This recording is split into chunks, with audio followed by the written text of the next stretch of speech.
lidi.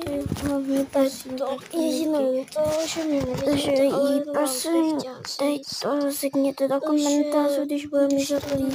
Budu vám vděčná, vážně děkuji, ahoj lidi. Tak, aby nekopírovala moje videa, protože ona už se po mně kopíruje docela dlouhý čas.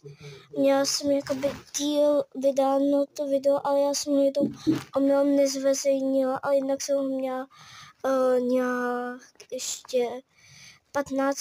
prosince, takže jsem ho měla o hodně dřív než ona, jenže já jsem to omylem nedala na YouTube, takže ať Niky Vidimová, mentorko má jméno Nikita, nějaký smajlík, takže ať se po mně nekopíruje, tady to je hlavně pro ní, takže ať se po mně nekopíruje a doufám, že takhle to zůstane. Děkuji za pochopení.